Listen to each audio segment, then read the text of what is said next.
Hi dears, നമ്മുടെ കുഞ്ഞുങ്ങൾക്ക് എത്ര വയറ് നിറച്ച് ആഹാരം കൊടുത്തു, എത്ര നേരം നമ്മൾ ഫുഡ് കൊടുക്കുന്നു എന്നുള്ളതിനേക്കാളും എങ്ങനെയുള്ള ഭക്ഷണം നമ്മൾ കൊടുത്തു, എത്ര പോഷകമൂല്യമുള്ള ഭക്ഷണം കൊടുത്തു എന്നതിലായിരിക്കണം നമ്മുടെ ശ്രദ്ധ.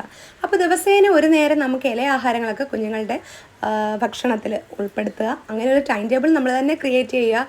അപ്പോൾ അത് കഴിക്കാൻ ഇഷ്ടമില്ലാത്ത കുഞ്ഞുങ്ങളാണെങ്കിൽ നമ്മൾ വേറെയുള്ള ഫുഡുകളിലൊക്കെ നമ്മൾ ചേർത്ത് മിക്സ് ചെയ്ത് കൊടുക്കില്ലേ, അതൊക്കെ നമ്മുടെ ഒരു ട്രിക്കാണ്. അപ്പോൾ ഞാൻ ഇന്ന് മുരിങ്ങയിലയാണ് പിച്ചിട്ടുള്ളത് കേട്ടോ. മുരിങ്ങയില കൊണ്ട് നമുക്കൊരു മുട്ടത്തോരൻ വെച്ചാലോ എന്നുള്ളൊരു ആശയമാണ് എന്നെക്കൊണ്ട് ഇന്നങ്ങനെ ചെയ്യാൻ പ്രേരിപ്പിച്ചത്. കാരണം നമ്മൾ സാധാ രീതിയിൽ നോർമലി നമ്മൾ തോരൻ ഉണ്ടാക്കുന്നതിനെക്കാട്ടിയും ഇന്നൊരു മുട്ടയും കൂടെ അതിൽ ആഡ് ചെയ്യാമെന്ന് കരുതി.